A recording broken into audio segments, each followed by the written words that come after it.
Hello दोस्तों, कैसे हो आप?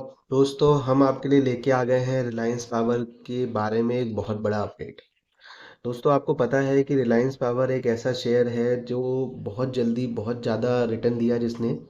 और रिटर्न देने के बाद जब ये ऊपर की छलांग चढ़ रहा था, ऊपर की सीढ़ी चढ़ रहा था, तो दोस्तों एक सेकी के साथ इसकी डॉक्यूमेंटेशन को लेके एक मामला हो गया। और जब वो मामला हुआ तो उसमें ये लोग कोर्ट गए, वहाँ से बरी हो गए। सारी चीज़ें अच्छी चल रही थी, लेकिन फिर ये खबर आती है कि जो प्रमोटर्स हैं उन्होंने एप्लीकेशन दी है कि भैया हमारा जो स्टेटस है वो प्रमोटर से पब्लिक कर दिया जाए। और हमें अब और प्रमोटर इस कंपनी का नहीं रहना उसमें। जो कंपनी के ओरिजिनल मालिक हैं अनिल अंबानी जी, वो थे। और उनका जो बेटा है जय अनमोल अंबानी जी, उन्होंने तो ये दोनों लोगों ने रिलायंस पावर के प्रमोटर ग्रुप से एग्जिट करने के लिए कहा।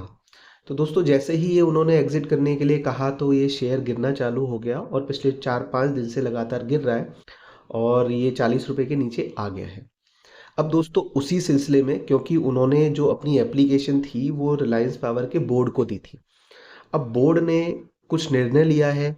वो क्या निर्णय लिया है, क्या डिसीजन लिया है बोर्ड ने, और बोर्ड ने क्या किया है उनके रिजिग्नेशन को या उनकी एप्लीकेशन को फॉर रिक्लासिफिकेशन है उसको लेके, तो मैं आपको डॉक्यूमेंट और प्रूफ के साथ ये बताने आ गया हूँ।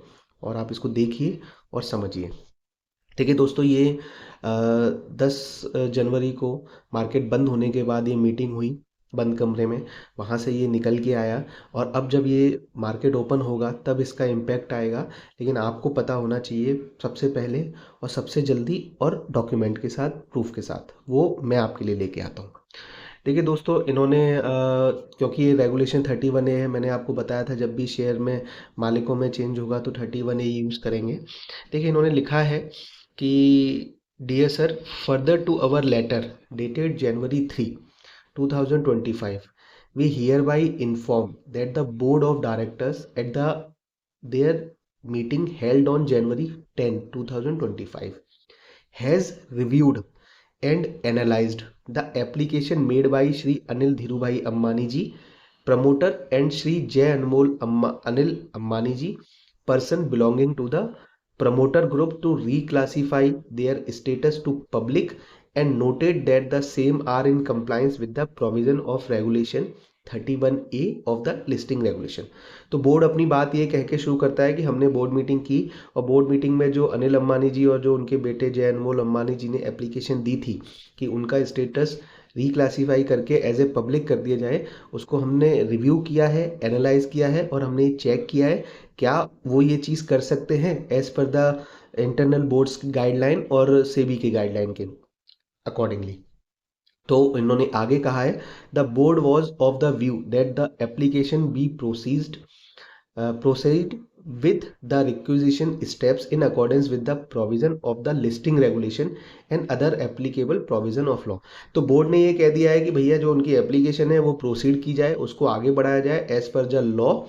तो the company has accordingly made an application on January 10, 2025 to BSE and NSE for seeking no objection oblique approval to the said reclassification subject to requisite permission, sanction and approvals। दोस्तों तो इसी को ही लेके बोर्ड ने सेकी सेबी और आपका NSE, इन दोनों को एप्लीकेशन दी है कि भैया हम ऐसा ऐसा करने वाले हैं, आप हमको नो ऑब्जेक्शन सर्टिफिकेट दे दो, मतलब NOC दे दो। तो अब दोस्तों इनकी जो NOC है इंटरनल मैनेजमेंट ने तो ओके कर दिया है। अब सेबी और NSE को एप्लीकेशन को NOC देनी है। अब सेबी क्या करेगा, NSE क्या करेगा, वो देखेगा कि भाई कोई NCLT का केस तो नहीं है, कोई प्रॉब्लम तो नहीं है, शेयर होल्डर्स के शेयर तो नहीं गिरेंगे, ये लोग क्यों छोड़ रहे हैं, ऐसा क्या ज़रूरत आ गई है, अब कौन बनेगा, तो ये सारी चीज़ें आएंगी, सारी चीज़ों की स्क्रूटनी होगी। उसके बाद सेबी और NSE आपको इनको NOC देगी, और जब वो NOC मिलेगी तब इनको हटाया जाएगा। तब तक दोस्तों ये उसके बोर्ड पे हैं, रहेंगे एज ए प्रमोटर।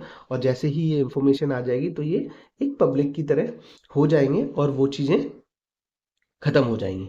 तो दोस्तों हमने ये आपको दे दी है इन्फॉर्मेशन, आगे भी हम आपको देते रहेंगे।